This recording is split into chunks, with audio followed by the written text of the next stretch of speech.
അൽബർട്ടയിലെ ഒരു തണുത്ത ശൈത്യകാല രാവിലെ കനേഡിയൻ ചരിത്രത്തിലെ ഏറ്റവും തണുപ്പേറിയ ദിനങ്ങളിലൊന്നിൽ ജേക്ക് ലോഗൻ എന്നൊരു മനുഷ്യൻ ഞെട്ടലോടെ ഉണർന്നു. വെളിയിൽ അവന്റെ വീടിന്റെ മുറ്റത്തെ തെർമോമീറ്റർ കാണിക്കുന്നത് -45 ഡിഗ്രി. ഒന്ന് ചിന്തിച്ചേ, അത്രയും തണുപ്പ്. പുറത്തെ വായു തണുത്ത് എല്ലാ പുല്ലുമിലയും ഐസുകൊണ്ട് മൂടി എല്ലാം ഒരു നിമിഷം മരവിച്ചു നിന്ന പോലെ. ജേക്ക് ഒരു ശരാശരി കനേഡിയനാണ്, തണുപ്പിനോട് പരിചയമുണ്ട്. പക്ഷേ ഇത്രയും കൊടിയ തണുപ്പ് അവന്റെ ജീവിതത്തിൽ ആദ്യമായാണ്. അവൻ ഒരു ചൂട് കോഫി ഒഴിച്ച് TV ഓണാക്കി കാലാവസ്ഥ എന്താണെന്ന് നോക്കാൻ. പക്ഷേ പുറത്ത് കാറ്റ് ശക്തിയായി വീശുന്ന ശബ്ദം അവന്റെ ശ്രദ്ധ മുഴുവൻ എടുത്തു. വലിയ ജനാലയ്ക്കരികിൽ നിന്ന് പുറത്തേക്ക് നോക്കിയപ്പോൾ കനത്ത മഞ്ഞ് വീശി വെളുത്ത നീളൻ കോളങ്ങളായി പറക്കുന്നത് അവൻ കണ്ടു. പെട്ടെന്ന് ജേക്കിന്റെ കയ്യിൽ നിന്ന് കോഫി കപ്പ് താഴേക്ക് വീണു.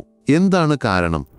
ജനാലയിൽ ഒരു ഭീമൻ കരടി അതിന്റെ ശരീരം ചാരി നിൽക്കുന്നു. ഒരു അമ്മക്കരടി, അതിന്റെ രോമങ്ങൾ ഐസ് കട്ടകളായി മിന്നുന്നുണ്ട്. പക്ഷേ ജേക്കിനെ ഞെട്ടിച്ചത് അവളുടെ ആക്രമണോത്സുകതയല്ല, മറിച്ച് അവൾ ജനാലയിൽ താളാത്മകമായി മുട്ടുന്നതാണ്, ഒരു സന്ദേശം പറയാൻ ശ്രമിക്കുന്ന പോലെ. അവളുടെ മൂക്കിൽ നിന്നുള്ള തണുത്ത ശ്വാസം ജനാലയിൽ ഐസ് പാളികൾ ഉണ്ടാക്കി. അതിനിടയിലൂടെ ജേക്ക് കണ്ടു 3 ചെറിയ കരടിക്കുഞ്ഞുങ്ങൾ മഞ്ഞിൽ വിറച്ച് ഒരുമിച്ച് ചേർന്ന് നിൽക്കുന്നു. അവയിൽ ഏറ്റവും ചെറിയ കുഞ്ഞ് തളർന്ന് വീഴാൻ പോകുന്നു. അതിന്റെ ശരീരം വിറയ്ക്കുന്നു, ശ്വാസം നിലയ്ക്കാറായ പോലെ. അമ്മക്കരടി ഉടനെ ആ കുഞ്ഞിനെ മൂക്കിൽ കോർത്ത് ജനാലയ്ക്കടുത്തേക്ക് കൊണ്ടുവന്നു, ഗ്ലാസിൽ മെല്ലെ ചേർത്ത് നിർത്തി. അവളുടെ കണ്ണുകൾ ജേക്കിനോട് യാചിക്കുന്ന പോലെ, എന്റെ കുഞ്ഞിനെ രക്ഷിക്കൂ എന്ന് പറയാതെ പറയുന്നു. പുറത്ത് കാറ്റ് ശക്തമായി വീശി മഞ്ഞുകണങ്ങൾ ജനാലയിലടിച്ച് ഭയപ്പെടുത്തുന്ന ശബ്ദങ്ങളുണ്ടാക്കി. കരടിക്കുടുംബത്തിന്റെ നിരാശ അതോടെ കൂടുതൽ വ്യക്തമായി. ജേക്കിന്റെ ഹൃദയം വേഗത്തിൽ മിടിച്ചു. ഇതുപോലൊരു കാട്ടുമൃഗത്തിന്റെ സഹായാഭ്യർത്ഥന അവൻ ഒരിക്കലും കണ്ടിട്ടില്ല. അമ്മക്കരടി വീണ്ടും മുൻകാലുകൾ ഉയർത്തി 2 കൈകൾ കൂപ്പുന്ന പോലെ അവനെ നോക്കി. ആ നിമിഷം ജേക്കിന് മനസ്സിലായി, ഇനി താനെടുക്കുന്ന തീരുമാനം ഈ കരടി കുടുംബത്തിന്റെയും ഒരുപക്ഷേ തന്റെ ജീവിതത്തിന്റെയും ഗതി മാറ്റും. അവൻ ഭയത്തോടെ പക്ഷേ സ്നേഹത്താൽ നയിക്കപ്പെട്ട് വാതിലിനടുത്തേക്ക് നടന്നു. വാതിൽ അല്പം തുറന്നു. അമ്മക്കരടി ഉടനെ തളർന്ന കുഞ്ഞിനെ വാതിൽപ്പടിയിലേക്ക് കൊണ്ടുവന്നു. പിന്നോട്ടു മാറി, ജേക്കിനോട് അനുവാദം ചോദിക്കുന്ന പോലെ. വീടിനുള്ളിലെ ചൂടുള്ള വായു കുഞ്ഞിന്റെ ശരീരത്തിൽ തട്ടിയപ്പോൾ അത് മെല്ലെ ഒരു മുക്കൽ ശബ്ദം പുറപ്പെടുവിച്ചു. അമ്മക്കരടി പിന്നെ മറ്റ് 2 കുഞ്ഞുങ്ങളെ ചൂണ്ടി ജേക്കിനെ യാചനയോടെ നോക്കി. ജേക്കിന് മനസ്സിലായി. അവൻ വാതിൽ വിടർത്തി 3 കുഞ്ഞുങ്ങളെയും അകത്തേക്ക് കയറ്റി. അമ്മക്കരടി അവരെ ശാന്തമായി നോക്കി നിന്നു.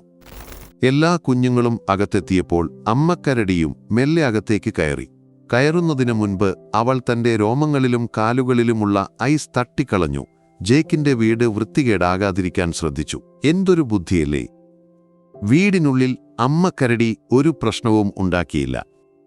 അവൾ കുഞ്ഞുങ്ങളെ അടുപ്പിനടുത്തുള്ള ഒരു മൂലയിൽ കൊണ്ടുപോയി ഇരുത്തി. ജേക്ക് അവർക്കൊരു പുതപ്പ് വിരിക്കാൻ ശ്രമിച്ചപ്പോൾ അവൾ മൂക്കുകൊണ്ട് അത് ശരിയാക്കി. അവനോടുള്ള ബഹുമാനവും ബുദ്ധിയും കാണിച്ചു.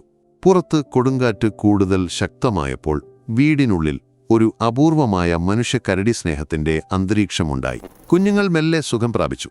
ജേക്കിനെ അത്ഭുതപ്പെടുത്തിയത് അവർ ഒട്ടും കുസൃതി കാണിച്ചില്ല, ഫർണിച്ചറോ മറ്റോ നശിപ്പിച്ചില്ല. അടുപ്പിനു ചുറ്റും കൂടിയിരിക്കുന്ന കരടിക്കുടുംബം ഇടയ്ക്ക് ജേക്കിനെ നന്ദിയോടെ നോക്കുന്നത് അവനൊരു പുരാണകഥയ്ക്കുള്ളിൽ ജീവിക്കുന്ന പ്രതീതി നൽകി. ഏതാനും മണിക്കൂറുകൾക്ക് ശേഷം കൊടുങ്കാറ്റ് മെല്ലെ ശമിച്ചു. അമ്മക്കരടി മെല്ലെ എഴുന്നേറ്റു. കുഞ്ഞുങ്ങളോട് പുറപ്പെടാൻ ആംഗ്യം കാണിച്ചു.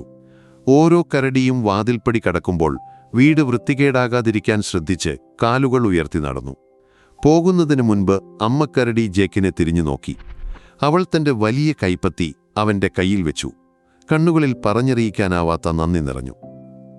പിന്നെ ഒരു ഗൗരവമുള്ള ആംഗ്യം. കുഞ്ഞുങ്ങൾ തിരിഞ്ഞ് ബൈ പറയുന്ന പോലെ നോക്കി.